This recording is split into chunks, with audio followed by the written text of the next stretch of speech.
So, components of a cloth nappy system. When I talk about types, I'm often talking about waterproof wraps and boosters, inserts, liners, and sometimes telling the difference between those things and knowing what goes with what you need and what you don't need is really quite complicated. So usually when I have face-to-face demos, I'm able to pass things around and you're able to feel and touch things, which you're not able to do in the video. But hopefully I'll be able to show you in enough detail so that you'll be able to work out what's in your nappy kit, what you have in there.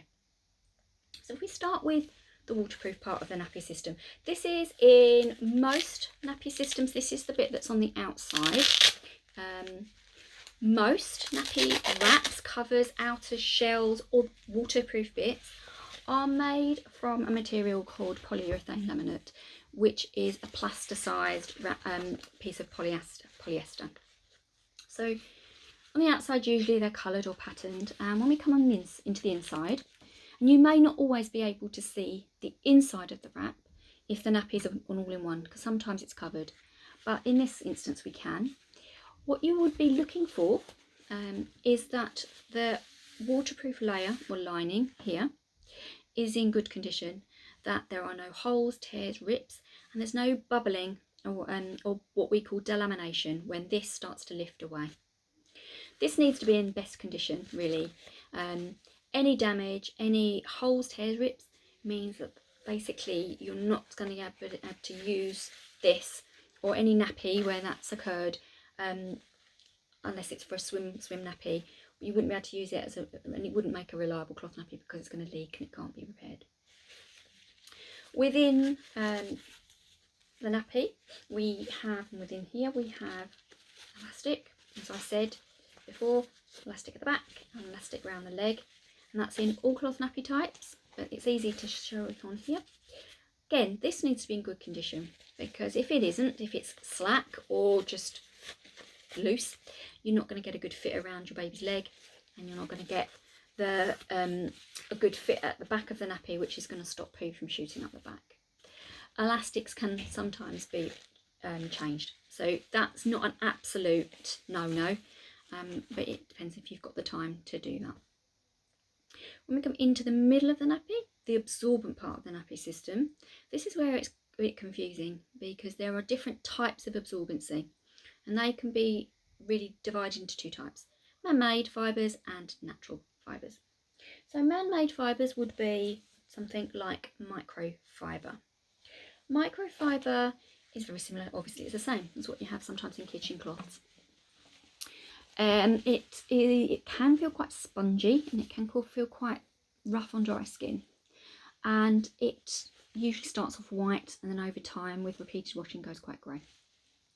Microfibre is popular in cloth nappies because it dries incredibly quickly. So once the nappy's out of the machine, the nappy might be dry in a matter of hours. The downside of microfibre is that it doesn't hold on to wee and doesn't absorb lots and lots of wee very much, or any liquid for that matter. So whilst it absorbs it quickly, it doesn't hold on to it very well. So a very, very wet cloth nappy with microfibre in it is prone to what we call compression leaks, where pressure of the baby, tight clothing, sling, any sort of harness from a car chair can push the wee out of the nappy.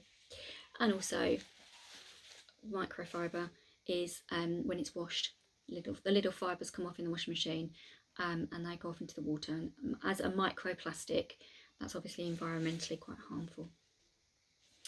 The other side of the nappy absorbency aisle is natural fibres. So we have cotton, bamboo and hemp, which I don't have here.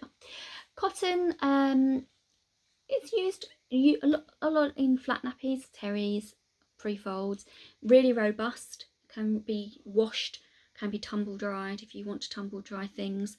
It's really, it lasts a very, very long time. So many people who use pre-folds will find that they can use these throughout their baby's time in nappies and beyond, because they just don't fall apart. It absorbs quite a bit. It doesn't have any problems with like compression leaking as other things I've mentioned do, but it does go quite rough after repeated washings. Some people can get a bit put off by that. You'll find, because you can't use fabric conditioner on cloth nappies, you have to find other ways to soften them. Bamboo is very popular in cloth nappies. Bamboo often is slightly yellower, more golden in tone than cotton. It's a little bit fragile, which means that whilst it can be washed on warm to hot, it can't really be tumble dried or put on directly on a radiator without sustaining some damage. It's fine on a heated area, which is a problem because often people are in small flats or people want to get their nappies dry quickly, and it can be really tricky to get bamboo dried very quickly. And hemp again, very, very absorbent. One of the most absorbent things that people use in cloth nappies, can absorb an awful lot of wee. Great for night time. Isn't necessarily needed for all babies. Not all babies are hugely heavy wetting, so bamboo often just is enough. Or adding a bamboo booster into a microfiber nappy or a cotton nappy, or just doubling up with 2 bamboo boosters can be enough. So that's the middle section. So the waterproof bit and the absorbent bit, that's a functional nappy. But a third component which people like to use is the stay dry liner. So liners, as I've said already, are the bit that keeps baby dry, and they are often very thin, soft or fleecy pieces of material.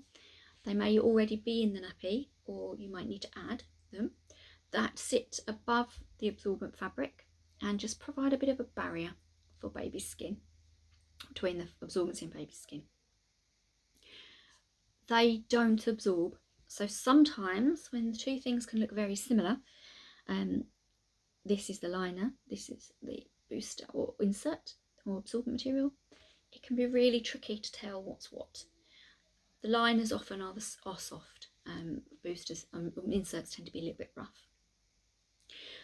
Often at the newborn stage, people are split whether they use liners, partly because usually there is no poo to kind of remove from the nappy. So when people think of liners only for the function of lifting poo out of the nappy and putting it down the toilet, people don't see the need.